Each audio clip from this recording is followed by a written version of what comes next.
سے پہلے بات کریں کہ آئندہ آنے والے بجٹ کی، جو کہ سندھ کا بجٹ آئے گا اور صوبہ سندھ کا 2023-24 کا بجٹ آج پیش کر دیا جائے گا۔ وزیر اعلیٰ سندھ سید مراد علی شاہ صوبے کا بجٹ ایوان میں پیش کریں گے۔ مالی سال 2023-24 کا مجموعی بجٹ تخمینہ تقریباً 2000 ارب روپے رکھنے کی تجویز ہے۔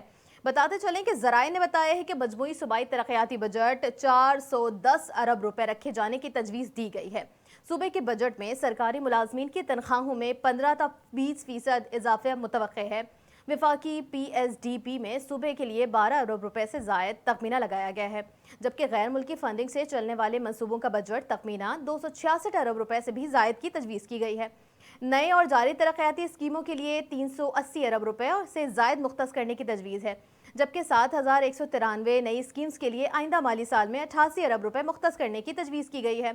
سندھ میں 3311 جاری اسکیمز کے لیے 2191 ارب روپے مختص کرنے کی تجویز ہے، جبکہ صوبے میں رواں مالی سال میں 1772 اسکیمز مکمل کی جائیں گی۔ کراچی کے جاری میگا پروجیکٹس کے لیے 12 ارب روپے 52 کروڑ سے زائد رقم مختص کی گئی ہے۔ ضلع شرقی کے ترقیاتی بجٹ کے لیے 30 ارب روپے مختص کرنے کی تجویز دی گئی ہے۔ ترقیاتی بجٹ میں کراچی کے لیے غیر ملکی امداد کے منصوبوں کے لیے 100 ارب روپے سے زائد رقم مختص کرنے کی تجویز دے دی گئی ہے۔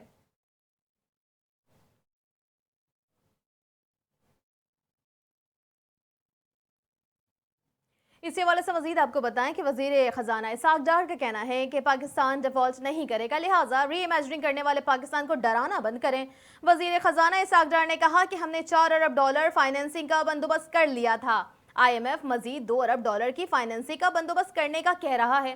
انہوں نے بتایا کہ ہم نے ختم ہونے والی مالی سال میں ادائیگیوں کا ہر وعدہ پورا کیا۔ 5.5 بلین ڈالر کمرشل بینکوں کو واپس کیے۔ فروری میں نیا ریونیو مکمل ہو جانا چاہیے تھا۔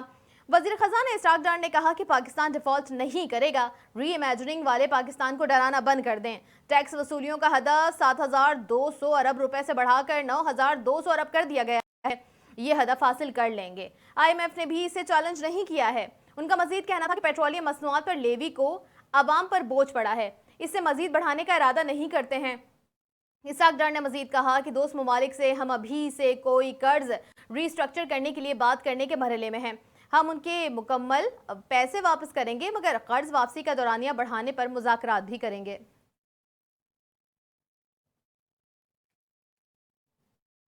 جناح ہاؤس لاہور کے حوالے سے بات کریں، بتاتے چلیں کہ جناح ہاؤس لاہور پر حملے میں ملوث شرپسند نے جرم کا اعتراف کر لیا ہے، اور آپ کو بتاتے چلیں کہ چیئرمین پی ٹی آئی کی گرفتاری پر جناح ہاؤس پر حملہ طے شدہ تھا۔ تحریک انصاف کا فعال کارکن عاشق خان لاہور کا رہائشی ہے، جس کا جناح ہاؤس لاہور میں دہشت گردی پھیلانے اور شرپرستی کا اعترافی بیان بھی سامنے آ گیا ہے۔ عاشق خان نے جناح ہاؤس میں توڑ پھوڑ کے دوران فوج کے خلاف شدید نعرے بازی کرتے ہوئے چیئرمین پی ٹی آئی کو جلد رہا نہ کیے جانے پر اینٹ سے اینٹ بجا دینے کا کہا تھا۔ شرپسند نے لوگوں کو اکسایا اور انہیں حملہ کرنے کے لیے جناح ہاؤس کی جانب سے جانے کا کہا۔ ملزم نے اپنے اعترافی بیان میں کہا کہ جب 9 مئی کو چیئرمین پی ٹی آئی کی گرفتاری عمل میں لائی گئی تو زمان پاک میں یہ پہلے سے طے تھا کہ اگر چیئرمین پی ٹی آئی کو گرفتار کیا گیا تو ہم نے جناح ہاؤس پر حملہ کرنا ہے۔ عاشق خان نے اعتراف کر لیا کہ حملہ کرنے کی ہدایت ہمیں زمان پاک سے پہلے ہی ملتی رہی، کیونکہ جب سے حکومت گئی ہے تب سے پارٹی قیادت کی جانب سے پاک فوج کے خلاف ہماری ذہن سازی کی جاتی رہی ہے اور ہمارے ذہن میں فوج سے نفرت کو ابھارا جاتا رہا۔ شرپسند عاشق خان نے کہا کہ ہمارے ذہنوں کو فوج سے نفرت کی طرف موڑا گیا، یہی سوچ ہمیں جناح ہاؤس کی حدود میں لے گئی اور ہم نے اس پر حملہ کیا۔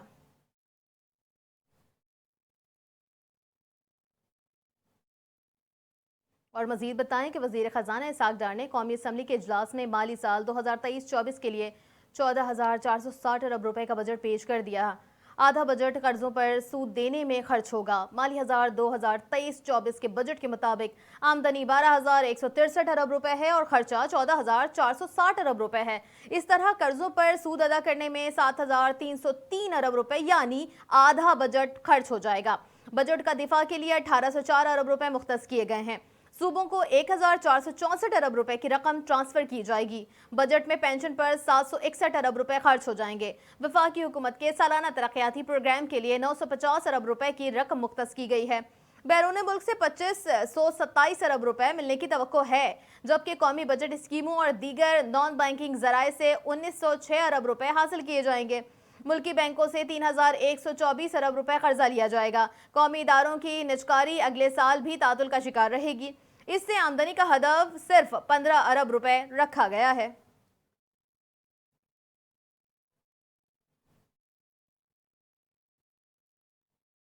और इसी पर पाकिस्तान तहरीक इंसाफ के मरकजी रहनुमा हमाद अजहर ने कहा कि बजट के तमाम अहदाफ मसनूई और पिछले साल की तरह हकीकत पर मबनी नहीं है। वफाकी बजट पर रद्द अमल में हमाद अजहर ने कहा, मौशी तरक्की, टैक्स कलेक्शन, महंगाई की शरह बजट बैलेंस करने के लिए लिखे गए। उन्होंने कहा कि दरामदात तरसीलात ज़र के हदफ सिर्फ बजट बैलेंस करने के लिए लिखे गए, उनका हकीकत से कोई ताल्लुक नहीं है। पीटीआई रहनुमा ने मजीद कहा, सूद अदायगियों की रकम और नॉन टैक्स रेवेन्यू में ही 1000 अरब रुपए की हेर फेर है। वजीर खजाना ने महंगाई कम करने या डूबती मईशत को बचाने का कोई मंसूबा बयान नहीं किया। उनका कहना था, सनती पैदावार में खाम माल की इंपोर्ट पर पाबंदी और सुकड़ती मईशत के बायस 25% कमी हुई है। हमाद अजहर ने मजीद बताया कि मईशत को बहाल कैसे करना है, इस पर कोई मंसूबा सामने नहीं आया। बजट में 8.5 अरब डॉलर का नए बैरूनी कर्जों का हदफ है। उन्होंने कहा कि बैरूनी कर्जों का हदफ IMF के ना होते हुए मुमकिन ना होगा। लगता है PDM हुकूमत का मौसर फैसला साजी का कोई इरादा नहीं है।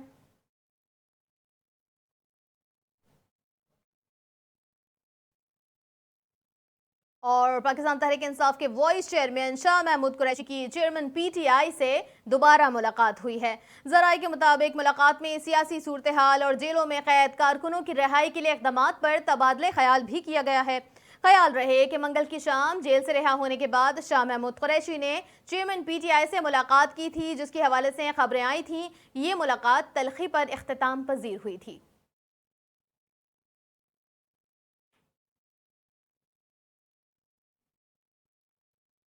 और बताते चलें कि मुस्लिम काफ के सरबराह चौधरी शुजात का कहना है कि MKM से 35 साल पुराना ताल्लुक है।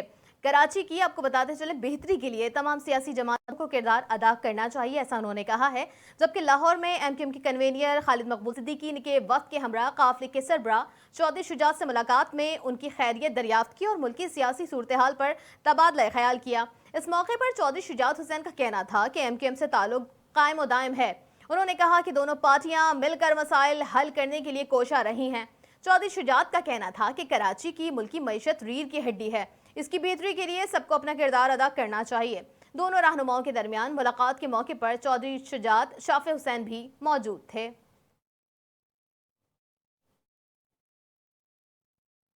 और खबर शामिल करें, वजीर ट्रांसपोर्ट मास ट्रांजिट शर्जील इनाम मेमन की जेर सदारत इलेक्ट्रिक बसेस की खरीदारी से मुतालिक अहम इजलास हुआ है।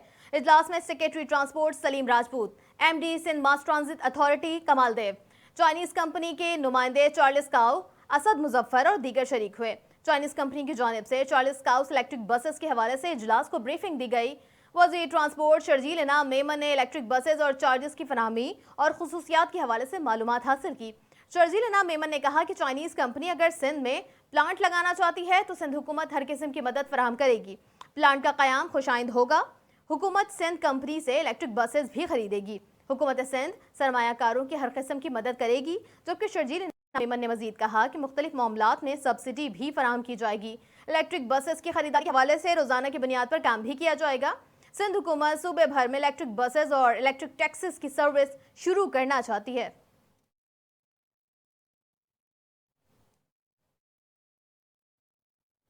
और साथ साथ BRT सर्विस का जिक्र करें, पाकिस्तान तहरीक इंसाफ के BRT सर्विस से मुतालिक तमाम दावे धरे के धरे रह गए। तहरीक इंसाफ ने दावा किया कि BRT बस सर्विस ना सिर्फ सस्ता तरीन मंसूबा होगा बल्कि इसमें मुल्क के दीगर शहरों में चलने वाले मेट्रो बस मंसूबों की तरह सब्सिडी भी दी जाएगी। बस सर्विस को शुरू हुए 34 माह का अरसा गुजर चुका है और यूं तमाम दावे गलत साबित हुए। मंसूबा ताहाल मुकम्मल नहीं किया जा सका, जबकि इसकी लागत 1 खरब रुपए से तजावुज कर गई है। साबिक वजीर आला परवेज खटक का दावा था कि PTI हुकूमत का मेगा BRT प्रोजेक्ट पूरी दुनिया के मुकाबले में कम लागत, तेज तरीन तामीर होने वाला और अपने अखराजात खुद बर्दाश्त करने वाला मंसूबा होगा। ताहम सूरत हाल इसके बरक्स निकली। 3 साल होने को हैं लेकिन मंसूबा मुकम्मल नहीं हुआ, ना ही अपने पांव पर खड़ा हो सका। मंसूबे की लागत 1 खरब से बढ़ गई है, जबकि इसको सालाना 2 अरब रुपए से ज्यादा सब्सिडी दी जा रही है।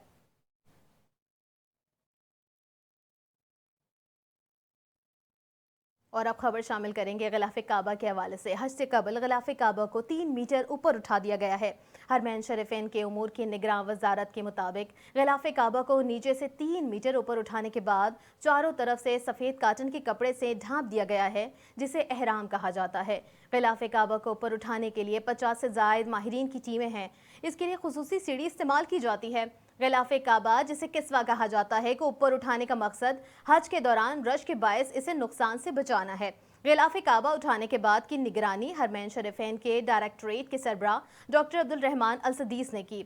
हज ख़त्म होते ही ग़िलाफ़े काबा को साबका पोजीशन में बहाल कर दिया जाएगा।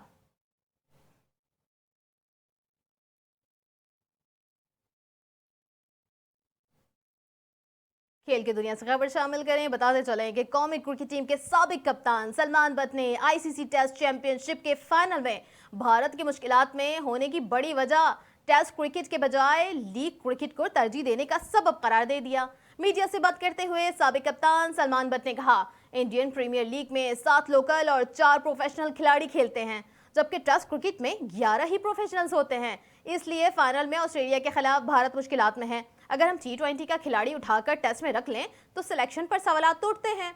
उन्होंने कहा कि डोमेस्टिक क्रिकेट में जो खिलाड़ी जिस फॉर्मेट पर काम कर रहा है, इसको वहां मौका दें। क्रिकेट के तमाम फॉर्मेट की बुनियाद टेस्ट क्रिकेट है। सलमान बट ने कहा कि बड़े फॉर्मेट को छोड़कर छोटे फॉर्मेट में जाने वाला खिलाड़ी अपने साथ ज्यादती करता है। उन्होंने वेस्ट इंडीज की मिसाल देते हुए कहा, टीम ने छोटे फॉर्मेट को तरजीह दी, वो वर्ल्ड कप क्वालिफायर खेलने पर मजबूर हैं। हमें तरजीहात में टेस्ट क्रिकेट को शामिल करना चाहिए।